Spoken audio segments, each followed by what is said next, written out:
मेरो हस्बेन्ड चाहिँ मेरो बोयफ्रेन्ड हुनुहुन्थ्यो त्यतिखेर। उहाँ चाहिँ 2 घन्टा पहिला नै मलाई आएर कुरेर बस्नु भएको थियो लिनलाई। एउटा बेबी हुनु र 3टा बेबी हुनुमा I think 3 babies is easier to manage है। If you have patience and give dedication you will get come over and you will be successful one day होइन। नारी निकुञ्जले इभेन्ट मात्रै गरेको देखिन्छ तर there are lots of things we are doing होइन। नेपालमा पनि सक्षम चाहिँ हुनुहुन्छ तर उहाँहरूलाई त्यो आफूसँग भएको क्षमताको आधारमा उहाँहरूले अपर्च्युनिटी पाइरहनु भएको छैन, जसले गर्दाखेरि उहाँहरूलाई फाइनेन्सियल इन्डिपेन्डेन्ट हुनलाई अलिकति यहाँको भन्दा चाहिँ थोरै केही हदसम्म गाह्रो छ। किन भन्दा नेपालमा चेन्ज चाहिँ हुनुपर्छ कि स्टेबल गभर्मेन्ट चाहिँ हुनै पर्छ कि होइन। कुनै छोरी मान्छेको जीवनमा केही गलत भयो भने चाहिँ हामीले धेरै उसको भाग्यमै त्यही थियो नि त भनेको सुन्न पाइन्छ। त्यो चाहिँ हाम्रो समाजको लागि दुर्भाग्य नै हो होइन। के आँखाकै दोष हो यो संसारमा पापी हुनुलाई?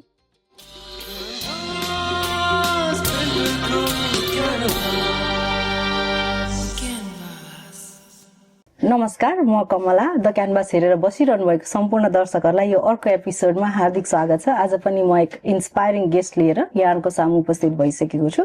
आज हामीसँग हुनुहुन्छ ईशान एजुकेसन अस्ट्रेलियाका डिरेक्टर, नारी निकुञ्ज एनएसडब्ल्यू स्टेटका वुमेन कोअर्डिनेटर आशा श्रेष्ठज्यू। आउनु सबै मिलेर उहाँलाई कार्यक्रममा स्वागत गरौँ।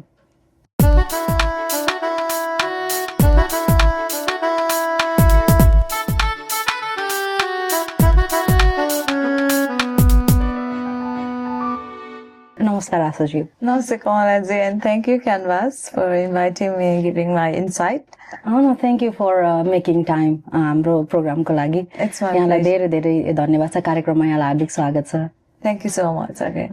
आजभोलि लाइफ कस्तो चलिरहेछ, केमा व्यस्त हुनुहुन्छ? लाइफ भनेको यस्तै हो, कम्युनिटीमा पनि छु होइन, फ्यामिली पनि छ, सबैतिर टाइम म्यानेजमेन्ट गरेर हिँडिरहेको छु, चलिरहेछ। हजुर, खुसी नै छु। यहाँको हामीलाई कुरा गर्दै गर्दाखेरि लगभग 1 दशक यहाँले कम्युनिटीमा म कम्युनिटीमा जान्छु भनेर जुन यहाँको कन्ट्रिब्युसन स्टार्ट भएको पनि 1 दशक लामो भइसक्यो लगभग होइन। बच्चा 3टा बच्चासँग काम म्यानेज गर्दै, फ्यामिली म्यानेज गर्दै, कम्युनिटी म्यानेज गर्दै एउटा अहिले ईशान एजुकेसन अस्ट्रेलियाको डाइरेक्टर हुनुहुन्छ, साथसाथै हाम्रो नारी निकुञ्ज एनएसडब्ल्यू स्टेट वुमेन कोअर्डिनेटर हुनुहुन्छ। 2टा लिडरसिप रोलमा यहाँ एकदम प्रखर भएर आफ्नो कन्ट्रिब्युसन दिइरहनु भएको छ। यो जर्नी कस्तो थियो, यो 2टै पाटा, यहाँको लाइफको 2टा पाटाका जर्नी?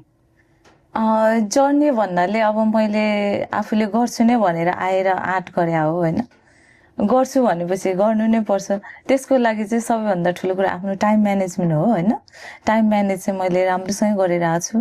अब आफूले कतिखेर काम गर्ने, कतिखेर बच्चाहरूलाई टाइम दिने, कतिखेर अब ईशानलाई पनि टाइम दिनुपर्ने हुन्छ र कुन टाइममा कम्युनिटीलाई कुन प्रोग्राममा कसरी जाने भन्ने कुराहरू चाहिँ मैले प्राय सेड्युलहरू बनाइरहेको हुन्छु। यहाँको टाइम म्यानेज त एउटा पाटो भयो तर यहाँ डिरेक्टर, ईशानको डिरेक्टर हुँदै गर्दा, एनएसडब्ल्यूको वुमेन स्टेट कोअर्डिनेटर हुँदै गर्दाखेरि यो त ओभरनाइट भएका कुराहरू होइनन्। यहाँले यो समयमा देख्नुभएका सङ्घर्ष, यहाँको लाइफमा भएको उतार चढाव, यो पोसिबल भएको एचिभमेन्ट एउटा कसरी, यो यात्रा कस्तो थियो भनेर सुन्न चाहेको। यात्रा चाहिँ इट्स नट इजी होइन, सबै कुराहरू गाह्रै हुन्छ। जे कुराको पनि जस्तो तपाईँहरूले कुनै एचिभमेन्ट गर्दाखेरि उकाली ओह्रालीहरू त पार गर्नुपर्ने हुन्छ नि त। अब जसरी तपाईँले उकाली चढ्दाखेरि त्यो ओह्राली पनि आउँछ भन्ने त्यो होप हुन्छ नि, त्यही होपले चाहिँ तपाईँले स्ट्रगल गर्नुपर्ने हुन्छ लाइफमा होइन। मैले पनि त्यस्तै गरेर आफूले कुनै सक्सेस हुनको लागि केही गर्नुपर्छ भनेर स्ट्रगल चाहिँ धेरै नै गरेको थिएँ र गरिरहेको छु पनि अझै पनि। यहाँले मैले ठ्याक्कै सोध्न चाहेको चाहिँ मैले उत्तर पाइनँ। मैले के भन्न चाहेँ, अब यो डिरेक्टरसम्म बन्दाखेरिको जर्नीमा यहाँको स्टेप्सहरू थिए होला नि त होइन। अब लाइफमा मैले यो वर्षमा मैले यो फिल्डमा स्टार्ट गरेको थिएँ, त्यसपछि म ग्रेजुअली प्रोग्रेस भएँ, डिरेक्टरमा पुगेँ होइन। अनि कम्युनिटी वर्क गर्दै जाँदाखेरि यहाँको कन्ट्रिब्युसन हुँदै हुँदै गएर अहिले कम्युनिटीले यस्तो भ्याल्यु गरेर यहाँलाई सिग्निफिकेन्ट रोलमा यहाँलाई चाहिँ अपोइन्ट गर्नु भएको छ। यो साइकल कस्तो थियो, के थिए यो बिचमा यहाँसम्म पुग्दा भनेर चाहिँ ठ्याक्कै सोध्न चाहेको यहाँ। एक्चुअली ईशान एजुकेसन चाहिँ 2003 मा इस्टाब्लिस भयो। यहाँको आफ्नै हो? मेरो भिनाजुले रन गर्नुहुन्छ। मेरो आफ्नै भिनाजुको दाई हुनुहुन्छ, उहाँ चाहिँ मेघराज श्रेष्ठ।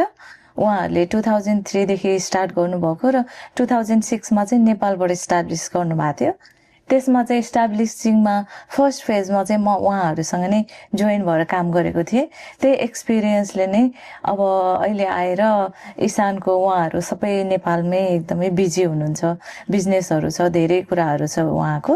अनि यहाँ चाहिँ कसले हेर्ने भन्दाखेरि अलिकति डिस्कस भएर नै let's start, why not from Asha भनेर चाहिँ उहाँले मलाई ट्रस्ट गरे चाहिँ ओके लेट्स डु इट भनेर चाहिँ उहाँहरूले मलाई अहिले ह्यान्ड ओभर गरिदिनु भएको छ। त्यही भएर यो कुरा चाहिँ एकैचोटि आएको होइन र मेरो पहिलेको एक्सपिरियन्सले गर्दा नै उहाँहरूले मलाई ट्रस्ट गर्नुभएको हो। यहाँलाई यो दुईटा लिडरसिप रोलमा हुँदाखेरि हजुर लिडर चाहिँ कस्तो हुनुपर्छ जस्तो लाग्छ? Leadership role it's not easy होइन। म चाहिँ कस्तो सोच्छु भने लिडर भनेको जहिले पनि कङ्ग्रुएन्ट हुनुपर्छ, मोटिभेटिभ होइन, तपाईँलाई इन्सपायरिङ गर्ने अनि जहिले पनि डिरेक्सन राइट ठाउँमा दिने त्यस्तो हुनुपर्छ। म चाहिँ त्यसमा बिलिभ गर्छु। कुनै डिक्टेटर होइन यो गर त्यो गर भन्दा पनि इन्सपायरिङ गर्ने टाइपको हुनुपर्छ जस्तो लाग्छ। कहिलेकाहीँ मलाई लास्ट विक मात्रै यो एउटा मोमेन्ट आएको थियो क्या, हजुर यस्तो डिसिजनहरू लिनुपर्छ हाम्रो कामहरूमा depending upon what field you're in होइन। कहिलेकाहीँ कस्तो फिल आयो मलाई लास्ट विक चाहिँ I really hate my job, not because I hate the role itself, तर यस्तो डिसिजन लिनु पर्यो जसले गर्दाखेरि चाहिँ मलाई आई हेटेड द्याट रोल। यहाँलाई कहिले त्यस्तो भएको चाहिँ एकदमै च्यालेन्जिङ डिसिजन लिनु पर्यो यो दुईटा रोलहरूमा, एकदमै डिफिकल्ट डिसिजन लिनु पर्दाखेरि आई हेट डुइङ दिस होइन भने जस्तो त्यस्तो कहिले लाइफमा फेस भएको छ? कहिलेकाहीँ डेफिनेटली हुन्छ होइन, तर तपाईँले त्यो जुन च्यालेन्जिङ रोललाई कम ओभर गर्नुहुन्छ नि, अनि त्यो बेलामा रियलाइज हुन्छ कि wow I did a good job. त्यो सबै कुरा भनेको तपाईँको एक्सपिरियन्स, नलेज, एजुकेसन र तपाईँको प्यासेन्स कतिको छ भन्ने कुरामा नै डिपेन्ड गर्छ होइन। तपाईँले कुनै पनि कुराहरू डेडिकेटेड भएर प्यासेन्स लिएर गर्नुभयो भने definitely you will get come over from any situation के होइन। म चाहिँ त्यही नै सल्लाह दिन्छु सबै लिडरहरूलाई चाहिँ तपाईँ प्यासेन्स हुनुहोस् होइन। यो कुनै पनि कुरा एकैचोटि एचिभ गर्ने कुरा होइन, टेक्स टाइम होइन। तपाईँ कहिले फेलर हुनुहुन्छ, कहिले सक्सेस हुनुहुन्छ, but definitely if you have patience and give dedication you will get come over and you will be successful one day. Right. यहाँ नारी निकुञ्जमा अहिले स्टेट कोअर्डिनेटर, वुमेन कोअर्डिनेटर हुनुहुन्छ अनि एनआरएनएको एउटा पार्ट हो नारी निकुञ्ज। यहाँलाई कहिले लाग्छ यो एनआरएनए र नारी निकुञ्ज दुईटा छुट्टै हुनुपर्छ जस्तो लाग्छ? एनआरएनलाई त जहिले पनि एउटा आरोप के छ भन्दा राजनीतिक गन्ध छ यसमा भनिन्छ, नारी निकुञ्ज कति चोखो छ योबाट? त्यस्तो मलाई लाग्दैन होइन। मैले काम गर्दै जाँदाखेरि कुनै राजनीतिक इन्फ्लुएन्स चाहिँ भएको छैन होइन। केही कुराहरूमा कहिलेकाहीँ आर्गुमेन्ट हुन्छ, त्यो चाहिँ प्रोडक्टिभ हुन्छ र त्यसले गर्दाखेरि चाहिँ नि हामीले आर्गुमेन्ट भएर अथवा डिस्कसन भएर कुनै काम गरिन्छ भने I think more fruitful for the community होइन। त्यो चाहिँ मैले फिल गरेँ र त्यसमा चाहिँ अब कहिलेकाहीँ फिडब्याकहरू आउँछ राजनीतिक मतलब एनआरएनएबाट होइन। त्यो चाहिँ मैले रियलाइज गर्छु, कहिलेकाहीँ आफूबाट पनि मिस्टेक हुन्छ, त्यो चाहिँ लर्न गर्ने प्र्याक्टिस गर्छु र उहाँहरूले भनेको कुराहरू कतिपय कुराहरू चाहिँ if I think this is better or good or bad for the community I decide myself होइन। त्यो क्यापेसिटी चाहिँ हुनुपर्छ जस्तो लाग्छ। तपाईँ कसैबाट इन्फ्लुएन्स हुनुभन्दा पनि तपाईँले आफ्नो डिसिजन मेकिङमा चाहिँ कुन चाहिँ राइट रङ भन्ने कुरा चाहिँ छुट्याउन सक्नुपर्छ। I think I have that capability है, आई क्यान डु द्याट। त्यही भएर म चाहिँ अलिकति इन्फ्लुएन्सियल कहिलेकाहीँ हुन फिल भएको हुन्छ, तर I can get over for that. मैले सोध्नु चाहेको अर्को पाटो चाहिँ के थियो भन्दाखेरि हो हामी इन्फ्लुएन्स हुँदैन होला, रोलमा पुगिसकेपछि we try to do the best we can होइन। त्यो टाइममा त्यो best of the resources available सँग एनआरएनएको चुनाव हुँदै गर्दाखेरि प्यानल आउँछ होइन। प्यानल कसरी आउँछ भन्दाखेरि अब राजनीतिक प्यानल भनेर आउँछ डेफिनेटली होइन। हो त्यहाँ चाहिँ कतिजना मान्छेहरू चाहिँ मेबी हामी बाहिर परबाट बसेर हेर्दाखेरि चाहिँ उहाँ सेलेक्ट नभएर अर्को मान्छे इलेक्ट हुनुभएको भए चाहिँ सायद उहाँले चाहिँ बेटर गर्नुहुन्थ्यो कि होइन। तर उहाँले नितान्त किन जित्नुभयो भन्दा मेबी उहाँ काङ्ग्रेसको हुनुहुन्थ्यो, मेबी उहाँ एमालेको हुनुहुन्थ्यो, whatever the case is. हो त्यो धेरै आरोप लाग्छ नि त। यहाँले के भन्नुहुन्छ यो विषयमा चाहिँ? त्यस्तो त त्यो change भएको हुन्छ छ? कहिलेकाहीँ त्यो चेन्ज हुन्छ त्यो चाहिँ हुनु नै पर्छ होइन राजनीति इन्फ्लुएन्स भन्दा पनि क्यापेबल मान्छेहरूलाई चाहिँ नि कम्युनिटीमा मान्छेहरूले रिकगनाइज गरेको फिल गरेको छु मैले पनि होइन र उहाँहरू त्यस्तो मान्छेहरू पनि आइराख्नु भएको छ सबै टाइममा त्यो आउँछ भन्ने छैन होइन तर it takes time to change I think slowly it changing किन भन्दा कम्युनिटीमा तपाईँले के गर्नु भएको छ कसले के गरेछ भन्ने कुरा त यु क्यान सी क्लियरली नि होइन कुनै अब एउटा हाम्रो गाउँमा गएर चुनावमा उठाए जस्तो त होइन नि त अलिकति इन्फ्लुएन्स दिएर मासु भात दिएर चुनाव जित्ने भन्ने होइन यहाँ चाहिँ त्यस्तो हुँदैन तपाईँ क्यापेबलै हुनुपर्छ र क्यापेबल भएपछि नै यहाँको कम्युनिटीमा मान्छेहरूले अब 1-2-4 भोट यताउता होला तर ओभरअल चाहिँ मलाई चाहिँ इन्फ्लुएन्स भएको जस्तो लाग्दैन हजुर किनभने यो त नितान्त म भोलिन्टियर गर्छु भनेर आउने हो नि त, भोलिन्टियर अर्गनाइजेसन र कम्युनिटी बेस हो हो हजुर म साइड ट्र्याक भए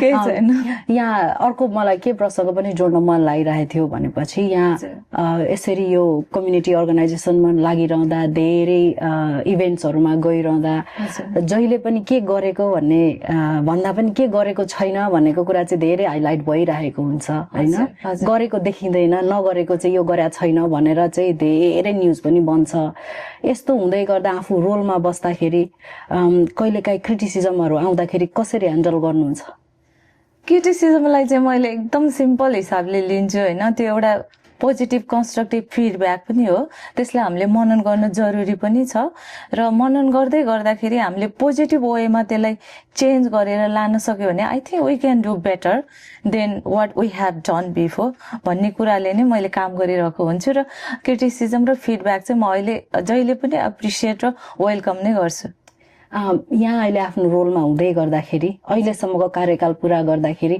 मैले यो एउटा छाप चाहिँ छोडिसकेँ अथवा अझै बाँकी छ म यो छाप चाहिँ यो मेरो कार्यकालभरि अब कसैले नभुल्ने गरी एउटा यस्तो छाप चाहिँ म छोडेर जान्छु भनेर के चाहिँ छ के चाहिँ गरिसक्नु भएको छ र के चाहिँ गर्ने सोच्नु भएको छ गरिसके भन्दा पनि म चाहिँ एकदमै म्यासिभ रूपले कम्युनिटीलाई कसरी गर्ने भन्दा पनि प्रस्पर कसरी गराउँछ तपाईँले एउटा आफ्नो साइडमा भएको एउटा सानो म त वुमेन फोरममा छु होइन एउटा वुमेनलाई इम्पावर गर्न तपाईँले एकदम सबै कुरामा सबैलाई जोडिराख्नु you cannot do for everything to change होइन एउटा सानो आफ्नो साइडमा भएको एउटा 2-4 जनालाई पनि इम्पावर गर्न सक्नुभयो भने चाहिँ त्यसले गर्दाखेरि त्यो पोजिटिभ भाइब्स चाहिँ अरूलाई पनि इफेक्ट गर्छ के हो त्यो हिसाबले चाहिँ मैले आफूले इम्प्याक्ट दिन चाहन्छु र दिइरहेको पनि छु होइन कम्युनिटीमा लास्ट टाइम मैले नारी निकुञ्जबाट चाहिँ नि इन्टरनेसनल वुमेन्स डे गरेको थिएँ त्यसमा चाहिँ मैले के कुरा नयाँ डिफ्रेन्ट इन्क्लुजन गर्न खोजेको थिएँ नि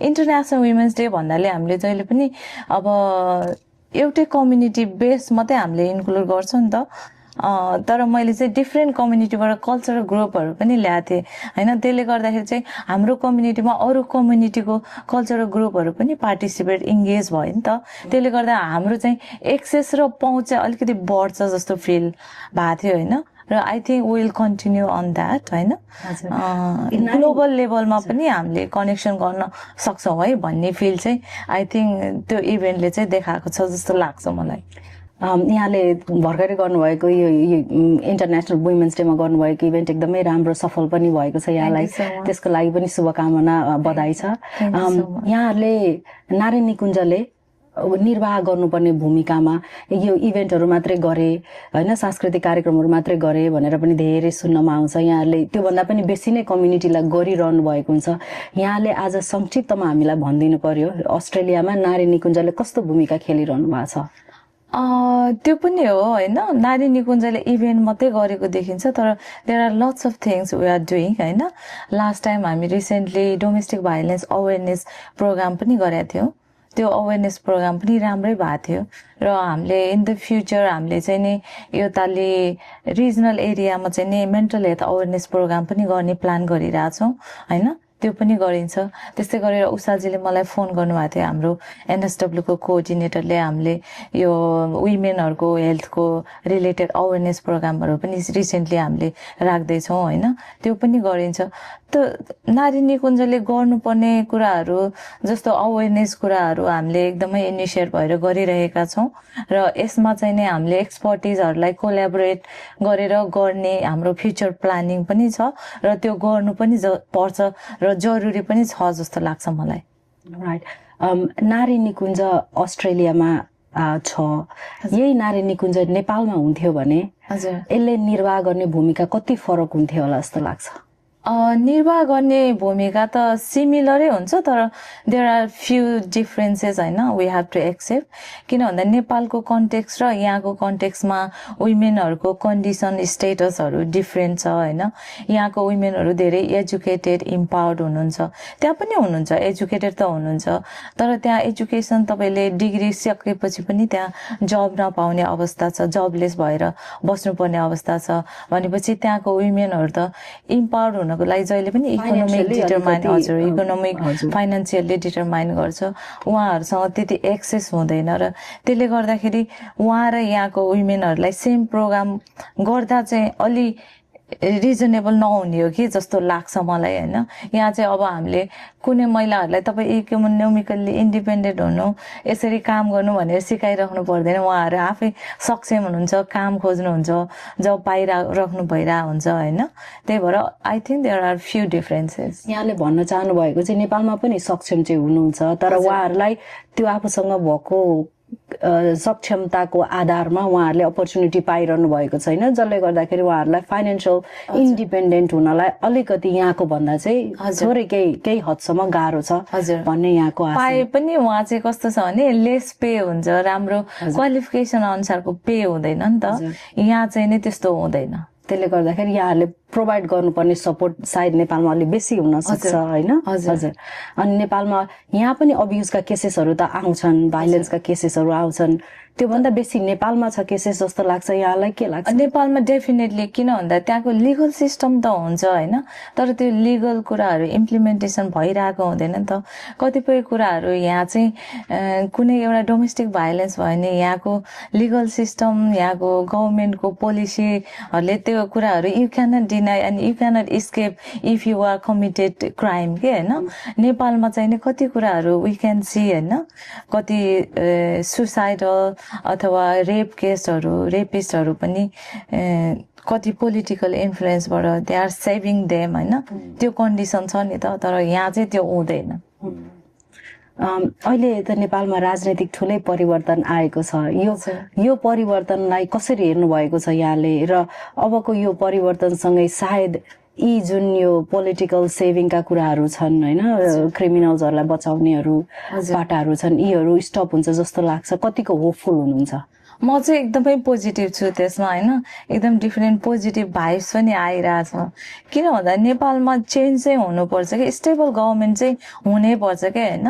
लेट्स होप अहिलेको गभर्मेन्ट चाहिँ स्टेबल 5 इयर्स होइन, उहाँहरूले केही गर्नुहुन्छ र हामीले जुन हाम्रो एजेन्डाहरू छ, NRN को एजेन्डाहरू पनि होइन, त्यसमा पनि उहाँहरूले एकदमै सिरियसली कन्सिडर गरेर हाम्रो एजेन्डाहरूको मागहरूलाई पुरा गर्नुहुन्छ भन्ने एकदमै होपफुल छु म। NRN यहाँले जोडिहाल्नु भयो। अब यो राजनीतिक नेपालमा आएको परिवर्तनसँगै अर्को आउने NRN को चुनाव कतिको फरक हुन्छ जस्तो लाग्छ यहाँलाई? यो चाहिँ एकदमै डिफिकल्ट क्वेसन सोध्नु भयो, तर सोध्नै पर्ने क्वेसन हो होइन।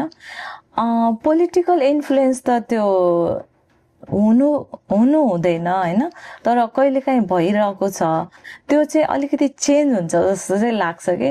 किन भन्दा पोलिटिकल इन्फ्लुएन्सबाट कुन डिसिजन भइरहेको छ नि NRNमा, त्यो डिसिजनले चाहिँ हामीले जुन हामी काम गर्ने मान्छे, सर्वसाधारण मान्छेहरू एउटा भोलिन्टियरिङ हिसाबले गएर कम्युनिटी वर्क गर्ने मान्छेहरूलाई चाहिँ त्यसले चाहिँ नै एकदमै इजी गराउँछ जस्तो लाग्छ कि। अलिक कम पोलिटिकल इन्फ्लुएन्स हुन्छ कि जस्तो, लेट्स होप, फिङ्गर क्रस होइन, हुन्छ जस्तो लाग्छ मलाई चाहिँ। केही न केही चेन्ज त अहिले पनि देखिन थालिसक्यो, तर maybe it will be for better होइन। हजुर। अनि यहाँसँग अघि कुरा गर्दै गर्दाखेरि सुरुमै मैले जोडेको थिएँ यहाँको कम्युनिटीलाई, यहाँ कम्युनिटीमा यहाँको उल्लेखनीय उपस्थिति छ, यहाँ जहिले स्ट्यान्ड बाई हुनुहुन्छ कम्युनिटीमा, चाहियो वुमेनहरूलाई सपोर्ट चाहियो भने। यो गर्दै जाँदाखेरि यहाँले भन्नुभयो म कामको टाइम मिलाउँछु, बच्चा बच्चीको टाइम मिलाउँछु, तर do you have any regrets in life? मैले कम्युनिटीलाई धेरै टाइम दिँदै गर्दाखेरि मेबी मेरो बच्चाहरूलाई हुर्किरहँदाखेरि मैले होइन केही कुनै त्यस्तो मनमा खड्केको छ, केही भएको छ? त्यस्तो रिग्रेट खड्केको भन्ने एक्ज्याक्टली त त्यस्तो केही हुँदैन होइन। कहिलेकाहीँ चाहिँ आफूलाई बर्न आउट चाहिँ फिल हुन्छ, किन भन्दा कहिलेकाहीँ म नर्स भएको हुनाले कहिलेकाहीँ नाइट ड्युटी पनि गर्छु होइन। नाइट ड्युटी गरेर ल कम्युनिटीमा आज यो काममा जानु पर्यो, यो प्रोग्राम छ भन्दै गर्दाखेरि टाइम म्यानेजमेन्ट गरेर आफूले कहिलेकाहीँ राम्रोसँग नसुधी पनि प्रोग्राममा जानुपर्ने हुन्छ। कहिलेकाहीँ बर्न आउट हुन्छ होइन, कहिलेकाहीँ बच्चाहरूको एक्टिभिटिज हुन्छ, त्यसमा पनि आफू पार्टिसिपेट हुन नपाउँदा त्यो खड्को चाहिँ हुन्छ होइन। तर पनि यसलाई मैले पोजिटिभ हिसाबले ल नि त लेट्स डु कम्युनिटी अनि घरलाई पनि म्यानेज गरौँ भनेर चाहिँ त्यो कुरालाई चाहिँ म्यानेज गरेरै हामीले प्लान गरेर हिँडिरहेका छौँ। Nice nice.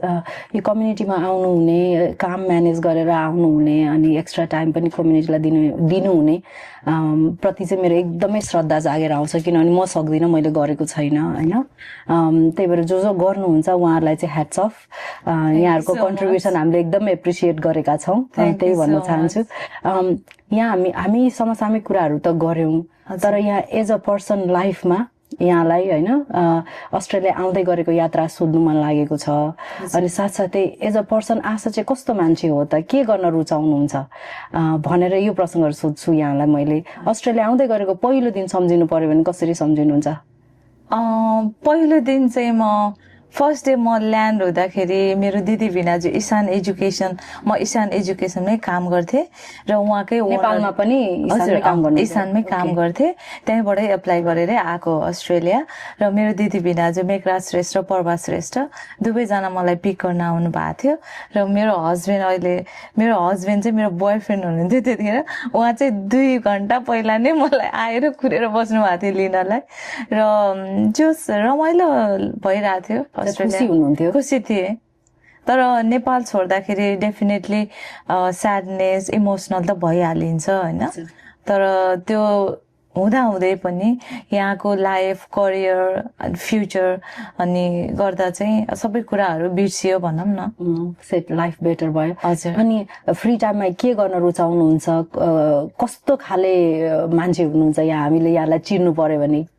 फ्री टाइम भयो भने चाहिँ त्यही हो, म घरमै बस्छु, घर सरसफाइ गर्न, कुकिङ गर्न, सपिङ गर्न ज्यादा रुचाउँछु म होइन। अनि बच्चाहरूसँग घुम्न पनि मन लाग्छ। मेरो 14 वर्षको छोरी छ, उसँग पनि बसेर गफ गर्छु, गसिप गर्छु, उसको कुराहरू सबै सुन्छु होइन, रमाइलो लाग्छ। बच्चाहरूसँग मेरो 2टा बोइजहरू पनि छ होइन, 11 वर्ष 13 वर्षको। सानो बेबी चाहिँ 11 वर्ष हुँदा पनि ऊ बच्चा जस्तो फिल गर्छ कि, उसँग खेल्न पनि रुचाउँछु म, उसले पनि एकदम मम्मी भन्छ, रमाइलो मान्छ, जस खुसी लाग्छ। छोरा छोरी दुवैजना हुँदाखेरि, हुर्काउँदै गर्दाखेरि हामीले कति सुनिन्छ छोरा हुर्काउन गाह्रो हुन्छ, छोरी सजिलो हुन्छ। यहाँको एक्सपिरियन्स कस्तो रह्यो? मलाई चाहिँ बच्चा हुर्काउनु मान्छेले सबैजनाले एकदमै गाह्रो हुन्छ, 3टा बच्चा कसरी म्यानेज गर्नुभयो भन्नुहुन्छ। म चाहिँ एकदमै एउटा कुरा चाहिँ रिकमेन्ड गर्छु होइन, यो कुरा सबैलाई, हजुरलाई पनि भन्छु। फर्स्ट बेबी, एउटा बेबी हुनु र 3टा बेबी हुनुमा I think 3 babies is easier to manage है। किन भन्दा उनीहरू सँगै खेल्छन्, सँगै ग्रो हुन्छन् होइन। त्यसले गर्दा चाहिँ तपाईँ आफ्नो टाइम म्यानेज गर्न पाउनुहुन्छ। You don't have to be really होइन stay with them, they will be friend themselves. र त्यो टाइममा चाहिँ नि तपाईँले आफ्नो घरको काम गर्न पाउनुहुन्छ भनेपछि you are saving a lot of time नि त होइन। त्यही भएर चाहिँ नि एउटा बच्चा हुर्काउनु भन्दा 3टा बच्चा हुर्काउन चाहिँ इजी हुन्छ जस्तो लाग्छ है मलाई। 1 वर्ष चाहिँ डिफिकल्ट हुन्छ, definitely it will be hard होइन। तर चाहिँ नि आफ्टर 3-4 years चाहिँ I think it will be easier to manage 3 kids than 1 kid. You can't change my mind. You will think on it. कुरा चाहिँ मलाई अस्ट्रेलिया आएपछि नै मैले आफूले धेरै कुराहरू इन्डिपेन्डेन्सी फिल गरेँ होइन। 3टा बच्चा हुँदाहुँदै पनि मैले पहिले डिग्री गरिसकेको थिएँ र पछि पनि मैले कन्टिन्यू गरेँ। त्यो कुराहरू चाहिँ म्यानेजमेन्ट गर्न कसरी पोसिबल भयो भन्दाखेरि हामीले त टाइम म्यानेज गरेर मर्निङ आफ्टरनुन नाइट काम गरेर पनि पढ्न पनि टाइम दिन सक्छौँ नि त। हो त्यो कुरा चाहिँ मैले एकदम राइट टाइममा राइट अपर्च्युनिटी लिएर आफूले बच्चा हेर्दै गरेर पढेर अनि काम पनि गरेर अनि आफू चाहिँ इन्डिपेन्डेन्ट भएँ होइन। अनि त्यसपछि त्यो मात्रै नभएर मैले अस्ट्रेलियामा अर्को एकदमै सिकेको कुरा चाहिँ हाम्रो वर्किङ कल्चर र रेस्पेक्ट भन्ने कुरा चाहिँ एकदमै भ्यालु राख्छ भन्ने कुरा चाहिँ एकदमै लर्न गरेँ होइन। त्यो कुरा चाहिँ I think it's very important for all of us होइन। हामीले पनि त्यो गर्न सक्यो भने चाहिँ I think we can do something better for the community and for ourselves as well. Nice, धेरै राम्रो। अब कार्यक्रमको लगभग अन्त्यतिर आइसकेको छौँ हामी होइन। यहाँलाई मैले कुनै यस्तो विषय जुन आज यहाँलाई कुनै विषयमा बोल्न मन थियो, मैले केही छुटाएको छु भने यहाँले त्यस्तो केही छ मैले आज केही छुटाएँ? खास त केही छुटे जस्तो चाहिँ मलाई फिल भएको छैन होइन। हजुरले सबै कुरा कभर गर्नुभयो। जस्तो मेरो पहिला अस्ट्रेलिया आएको जर्नीदेखि लिएर स्ट्रगल फेजदेखि लिएर अहिले के गरिरहेको छु होइन, सबै कुरा इन्क्लुड गर्नुभएको छ। त्यसको लागि धेरै धेरै धन्यवाद होइन। I think I feel really comfortable होइन। हजुरले जुन हिसाबले दिदीबहिनी जसरी इन्टरभ्यू यसरी अर्गनाइज गर्नुभयो, it was really wonderful. Hats up to you होइन। Thank you so much. I feel really comfortable. म चाहिँ एकदम हुन्छ नि अलिक कस्तो अब यसरी इन्टरभ्यू लिएको थिएन हजुरसँग फर्स्ट टाइम होइन।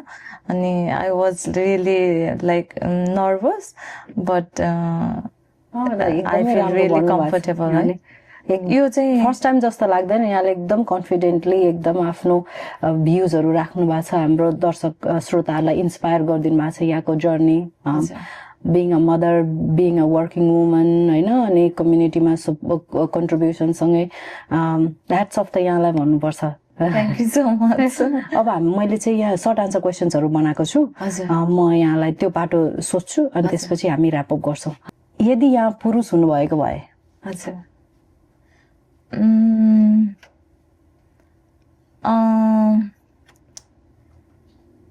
It's okay. जेन्डर चाहिँ मलाई कुनै रिग्रेट र बायस छैन होइन। महिला पुरुष समान हो, त्यही भएर म पुरुष भए पनि महिला भए पनि त्यसलाई सहज र स्वीकार गर्न रेडी छु।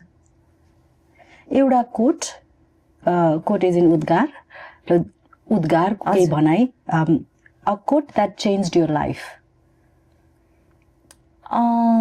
एउटा कोट चाहिँ थियो, मैले एकजना मेरो म्यानेजर हुनुहुन्छ उहाँबाट एकदमै इन्सपायर छु म जहिले पनि होइन। उहाँले चाहिँ जहिले पनि फ्यामिली फर्स्ट, आफ्नो फ्यामिलीलाई चाहिँ प्रायोरिटी दिनु भन्नुहुन्थ्यो। त्यही भएर म चाहिँ कतिपय डिसिजन कतिपय कुराहरू गर्दा चाहिँ फ्यामिली फोकस भएर नै डिसिजन गरिरहेको हुन्छु। हामीले सधैँ सुनिने छोराछोरी बराबर भनेर सुनिन्छ, तर जब सम्पत्तिको कुरा आउँछ त्यहाँ बराबर देखिँदैन। आफ्नै सन्तानलाई छोरीको थर हुँदैन, शिक्षामा पनि बराबर भएको देखिँदैन। अनि त्यस्तो देख्दा यहाँलाई के लाग्छ? यो चाहिँ एकदमै सुन्दा पनि एकदम नराम्रो लाग्छ होइन।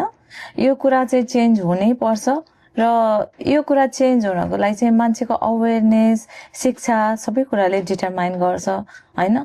मेरो कन्टेक्स्टमा कुरा गर्नुहुन्छ भने मेरो छोरी प्राइभेट पढ्छ, छोरा चाहिँ गभर्मेन्ट स्कुल पढ्छ। किन भन्दा उनीहरूको लेभल अफ क्यापासिटी फरक छ। ऊ एजुकेसनमा राम्रो छ, बाबु चाहिँ नि स्पोर्ट्समा राम्रो छ। मैले चाहिँ उसलाई स्पोर्ट्स हाई स्कुल हालिदिएको छु र छोरी चाहिँ नि प्राइभेट स्कुलमा पढ्छ, किन भन्दा उसको एजुकेसन वाइज चाहिँ ऊ अलि ट्यालेन्ट छ होइन। त्यही भएर हामीले चाहिँ यो कुराहरू चाहिँ सबै कुराहरू जजमेन्टल भनेर पनि सबै कुराहरू केले चाहिँ डिटरमाइन गर्छ, केमा गर्दा राम्रो कुरा हुन्छ भन्ने कुरा चाहिँ I think we have to have that capability to decide नि त होइन। प्यारेन्ट्स भएर एज अ प्यारेन्ट्स। एउटा महिलाले समाजलाई गर्नै पर्ने महत्त्वपूर्ण कुरा? समाजलाई गर्नै पर्ने महत्त्व कुरा चाहिँ आई थिङ्क हामीले चाहिँ नि we have to focus not only our self and our family होइन। अलिकति टाइम भयो भने पनि यति भने पनि कम्युनिटीको लागि अलिकति सोचिदिनु भयो भने I think we can do better and much difference होइन। यदि कुनै छोरी मान्छेको जीवनमा केही गलत भयो भने चाहिँ हामीले धेरै उसको भाग्यमै त्यही थियो नि त भनेको सुन्न पाइन्छ। त्यस्तो सुन्दा यहाँलाई के लाग्छ? यो त एकदमै नराम्रो लाग्छ होइन। भाग्यले भन्दा पनि त्यो जुन भाग्यले भनेर सोचिएको छ नि त्यो चाहिँ हाम्रो समाजको लागि दुर्भाग्य नै हो होइन। कुनै पनि घटना भएको छ भने त्यो भाग्यले हुँदैन, त्यो दुर्भाग्यले नै हुन्छ। पद र नामको लागि सामाजिक संस्थामा बसेर राजनीति गर्नेलाई यहाँले के सुझाव दिनुहुन्छ? पद र नामको भन्दा पनि समाजमा केही डिफरेन्स, केही कन्ट्रिब्युसन गर्नको लागि आउनेहरूलाई नै वेलकम गर्नुपर्ने हुन्छ होइन। कहिलेकाहीँ मान्छेहरूले पद र नामको लागि पिपुल प्लिजिङ कति कुराहरू भाषण मात्रै गरिरहेको, एक्सन भन्दा पनि भाषण बढी गरेको देखिन्छ होइन। त्यस्तो मान्छेहरूलाई चाहिँ मैले के सुझाव दिन चाहन्छु भने go home and stay with your kids and spend your time भन्न नै चाहन्छु। यदि यहाँ एनआरएनको अध्यक्ष हुनुभयो भने एउटा निर्मूल परिवर्तन के ल्याउनुहुन्छ होला? माय गॉड, गाह्रो छ यो त। निर्मूल परिवर्तन एनआरएनको हजुर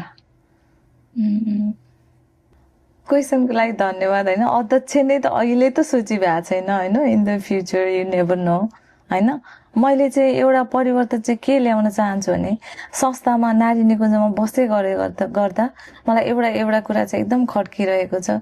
महिला इम्पावरमेन्ट र महिलाको अधिकार भनिन्छ होइन, तर महिलाको पार्टिसिपेसन एकदमै कम छ क्या। त्यो किन भइरहेछ भन्ने कुरा, कतिपय कुराहरू हामीले स्ट्रक्चरल चेन्ज गर्नुपर्ने हुन्छ होइन। त्यो गर्नको लागि तपाईँ पावरमा बस्नै पर्ने हुन्छ क्या। त्यो कुराहरू चाहिँ आई थिङ्क चेन्ज गरेर चाहिँ मोर वुमेन पार्टिसिपेसन र मोर वुमेन इम्पावरमेन्टको कुराहरू चाहिँ हामीले we can change in the future होइन। अहिले हाम्रो नेपालमा आएको राजनीतिक परिवर्तनसँगै हजुर हाम्रो देशलाई कुपोषण थियो, अब बल्ल पोषण मिला हो कि जस्तो लागेको छ, यहाँलाई के लाग्छ? त्यो हुनै पर्छ होइन। कुपोषणै छ देश, पोषण मिल्नै पर्छ। मर्निङ सोज द डे भन्ने कुराहरू छ नि, युवाहरू आइराख्नु भएको छ, पढे लेखेको टन्न विदेशबाट पढेर गएकाहरू पनि राजनीतिमा आइराख्नु भएको छ, सांसदमा आइराख्नु भएको छ। केही चेन्ज होला, let's hope for the best for our country होइन। हाम्रो पनि पूर्ण सहयोग र साथ चाहिँ हुनेछ। कोही हाम्रा लागि कहिले पनि डिलिट नहुने एउटा मात्र स्ट्याटस रगतले लेखेर मरे। अहिले दिनदिनै स्ट्याटस लेखेर म देश बनाउँछु, म देश चलाउँछु भन्छन्। यो देख्दा आँखा चिम्म गरेर ती शहीदहरूलाई सम्झिन्छु। यहाँलाई के लाग्छ, स्ट्याटस लेखेर देश बन्छ?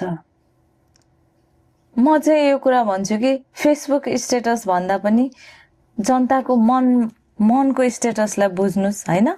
जनताहरू शहीदहरूको आकाङ्क्षा के थियो त्यसलाई चाहिँ नै पुरा गर्न, उहाँहरूको सपना पुरा गर्ने स्टेटस लेख्नुहोस् होइन। त्यसको लागि तपाईँहरूलाई अहिलेदेखि मेरो पनि शुभकामना र हामी सबैको शुभकामना छ।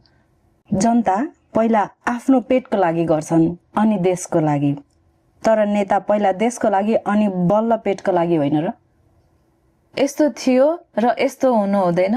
अब आउँदै गरेकाहरूले देशलाई सोचेर नै काम गर्नुहोस् भन्ने मेरो चाहना छ र हामी सबै त्यही चाहन्छौँ। आँखा नहुनेसँग न लोभ हुन्छ न कसैलाई हानि गर्छन्, केवल आफ्नै सङ्घर्षमा जीवनयापन गरिरहेका हुन्छन्। के आँखाकै दोष हो यो संसारमा पापी हुनुलाई? आँखाको दोष होइन, मन लोभी हो र मन पापी हो। मैले बनाएको सर्ट आन्सर क्वेसन्स यति नै थियो। यहाँले एकदमै राम्रो उत्तर दिनुभयो, यहाँलाई धेरै धेरै धन्यवाद। आफ्नो व्यस्त समयको बावजुद पनि यहाँ हाम्रो कार्यक्रममा आएर हाम्रो कार्यक्रमलाई समय दिनुभयो, आफ्नो एक्सपिरियन्सेसहरू सेयर गरिदिनु भयो, आफ्नो कुराहरू राखिदिनु भयो, हाम्रो कार्यक्रमको शोभा बढाइदिनु भयो। यहाँलाई कार्यक्रममा आइदिनु भएकोमा धेरै धेरै धन्यवाद भन्दै सम्झनाको लागि पेन्टर के ग्यालरीको तर्फबाट एउटा सानो उपहार यहाँलाई उपलब्ध गराएका छौँ। Thank you so much to the Canvas and Painter Krishna and Kamalaji. अब हामी कार्यक्रमको अन्त्यमा पनि आइसक्यौँ। यहाँको तर्फबाट हाम्रो दर्शक श्रोताहरूलाई केही सन्देश छ भने सुन्छौँ अनि हामी छुट्छौँ। समयको लागि धेरै धेरै धन्यवाद। मलाई लाग्छ तपाईँहरूले आजको हाम्रो इन्टरभ्यू र प्रस्तुति मन पराइदिनुहुन्छ र सबैजनाले हेरिदिनुहुन्छ र क्यानभासलाई सधैँ माया गरिरहनुहुन्छ भन्ने विश्वस्त आशा लिएको छ। धन्यवाद। कार्यक्रममा आइदिनु यहाँलाई धेरै धेरै धन्यवाद। हवस् त, नमस्ते। Thank you so much. हवस् त, अहिलेसम्म कार्यक्रममा जोडिएर साथ दिनुभएकोमा यहाँलाई धेरै धेरै धन्यवाद छ। अर्को एपिसोडमा अर्को विशेष अतिथि लिएर यहाँहरूको सामु उपस्थित हुने नै छु। तबसम्मको लागि भने मलाई बिदा दिनुहोला। हवस् त, नमस्कार।